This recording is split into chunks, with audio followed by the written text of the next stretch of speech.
grasya gikan sa Dios. Kini ang singgit sa kadaghanan kung sila makasinati og dagkong problema ug anaa sa gubot nga kinabuhi.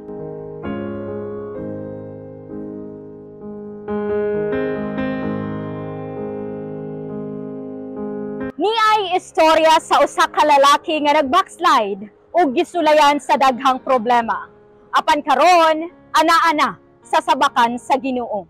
Si Joseph Irana, 30 anyos, taga Barangay Lapu-Lapu, Agdao, Davao City. Usa ka badlungon sa katilingban, nalulong sa bisan unsang bisyo. Napakyas sa kinabuhi, nagmahay ug nasakitan. Hangtod sa nangita kini sa presensya sa Ginoo. Na-fail ko sa daghang butang. I failed my studies, wala ko sa graduate. Nalulong ko sa bisyo, sa games, online games, mga different relationships, or maybe first time na madungog sa ako mga schoolmates, probably online, but mogid na ako ang life where I regretted a lot tungod sa ako mga failures, tungod sa ako mali na mga decision during those time na wala pa ko Ginoo. Until such time na naabot ko sa point na I tried to commit suicide tungod sa failure, tungod sa ako ang mga mistakes, and na-feel na ko nga murag walay pulos ang akong kinabuhi and wala ko'y madaganan tungod ato and wala ko'y masultihan. Dito ko nag-seek sa Ginoo. Dito ko nangita og kanang healing ba, murag something na mo comfort sa kuha, something na mangita kog way nga mausab ang dagan sa akong life. And tungod ato nga life nga sitwasyon sa akong kinabuhi, nagsiko kay Lord, pero dili na ko siya mapangita. I serve sa among church, nagadala kog batan-on sa church, pero nagadala pud gihapon ko, sabay gihapon mi sa inom, sabay gihapon mi sa bisyo. Sa kinabuhi ni Joseph, nagpakita nga ang pagtuo sa Ginoo nga dili tinud-anay mo'y usa sa mga rason nga makabati ta og kapakyasan. Ug tungod niini, grabe ang iyang pagmahay. Dako jud kay kog pagmahay. Kay grabe nga I know myself as I see myself as someone who is very competitive at school. Top student po ko. And even my classmates during high school, they expected a lot for me. Even my parents, dako gid kay sila expectations sa kuha. But then when I failed myself, I failed my parents, grabe ka dako na ko pamifol. Almost 2 years nangati ko sa ginikanan na nakagraduate ko. I studied BS Biology sa USEP, and my fellow, my schoolmates sa high school, they believe na good na ako ang status sa pinabuhi, nakagraduate ko, nindot kong studies. But then again, everything was fake, and nangati ko sa akong parents. And tungod ato dako gid kay ko ginadala-dala for 2 years. And wala ko'y mapagawsan, wala ko'y masultian, wala ko'y mahatagan, o wala ko'y ma-share sa akong problema. And tungod ato gidala-dala gid nako siya. And dako gid kay ito na ko nga pagmahay. Hangtod sa niabot sa point nga dito gid ko na murag napaduol gid sa Ginoo. Dito gid ko nangita og tubag, Lord, nganong animan, Lord, nganong na-fail man ko, Lord, nganong murag tan-aw na ako sa akong kinabuhi, sa akong sarili nga murag gamay kaayo, ana ba? Tan-aw na ako sa akong life, na taas kay kong panlantaw sa akong sarili, pero gamay kay kong naabot. Walay mo respeto sa ako kay wala ko ka-graduate. Kung sa una dako kay kong pagmahay, pero karon during those time na nakaila ko sa Ginoo, makaingon po ko nga kanang pasalamat ko na agian ako to. Tungod kay if I became successful at an early age, if I became wealthy at an early age, naabot na ko tanan ako mga pangarap, dili gyud siguro na ako makita kong sarili nga mga lagad sa Ginoo. Ug tungod ato na failure, dito na ko nakita si Lord. They believe na nakagraduate ko, wala lang ko ni paso, may nga ba, daghan kay lies, daghan kay mga atik ato na time. But then, tungod kay nakaila ko sa Ginoo, I have the courage na mga ipasaylo sa akong parents, niload ko silang tubangan, nga akong pasaylo. And grasya sa Ginoo kay I'm ready that time na mulayas lang whatever happens, because I'm open for the possibilities nga kanang masuko sila, kanang palayason ko nila, sumbagon ko ni Papa. But during that night, nakita sa silingan, nakadungog silingan, grabe akong hilak sa among balay. Pero ni sumbag ni Papa, wala na ko na feel, wala niya gipakita. I know na na-disappoint sila, nasuko sila, pero isa ra gyud ang word na mas nakapahilak sa ako. At nung time na ningon si Papa nga, kung napasaylo ka sa Ginoo, kinsa man mi nga dili mo pasaylo nimo.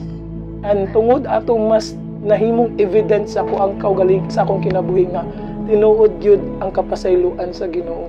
Sa susama ni ining panghitabo, mamahimong lisod ang pagpadayon. Kay puro bakak na lang ang nagpadagan sa iyang kinabuhi. Apan ang Ginoo, kanunay nagagamit og instrumento aron kita makamatngon ug makahinumdum nga ang Ginoo dili gayud mubiya ug dili pud ta pasangdan. So, I'm living full of lies during that time para lang ma-set ang expectation sa mga tao nga naa sa akong palibot. So, tungod sa tentasyon ug hagit sa kinabuhi, na backslide pag-usab si Joseph, nadala sa kahilayan ug mas nasukod ang pagtuo niini. Nabalik ko sa dati na akong binuhatan. Apan luyo sa lubak-lubak ug batuhong dalan nga gilaktan ni Joseph, aduna pa di ay kaharuray nga iyang masinatian sa presensya sa Ginoo.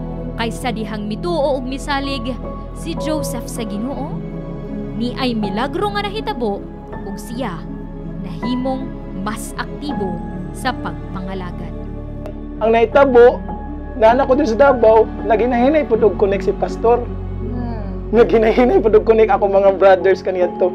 So, as a backslider gyud, maulaw gyud ko magpakita sa ako mga ka-church members, mga brothers and sisters in the Lord. Ulaw gyud kayo, moadto kog mall, mahadlok ko, makakita og kanang taga-church. Nga ba? Dili ko gusto nga naay someone nga makailas ako Ano sa mga mag-disguise ko, magkalo-kalo ko, mag-jacket-jacket ko. Kay ulaw gyud kayo para sa kuha. Kay na-backslide lagi ko. And ulaw gyud kayo siya nako kanang naay mo reach out balik kanang although gusto ko sa akong kaugalingon gyud, gusto ko nga makabalik sa pagpangalagad, gusto ko tungod lang sa kaulaw, mahadlok ko mo balik na pud. Ano ba, tungod sa kaulaw, mahadlok ko mo reach out again. And until such time na katong pinakauna na kong coach sa digital marketing, I am just so blessed with her. Tungod sa iya siya ang naghatag og breakthrough sa akong kinabuhi. Siya ang nagtudlo sa kuha ani nga industry. BS Biology ko pero naabot ko into graphics and design. Layo kayo siya nga pag-shift ni Lord sa akong kinabuhi. Tungod ra pud to sa church. Way back when I was serving the Lord for my first 3 years, tinud ani nga pag-serve sa Ginoo, nakunay ko ani na pastora from Dubai, na siya karon sa Dubai naga-base. Siya ang nagtudlo sa kuha. And after that 3 years na pud na backslide ko, ni balik og Davao, nakunay ko sa iya nagpasalamat lang ko. Ano ba? Nag-meet me with no church agendas. Nag-meet lang me, nagpasalamat ko sa iya. Ingon ko na, Miss Coach, thank you kaayo sa imuhang pagtudlo sa kuha karon.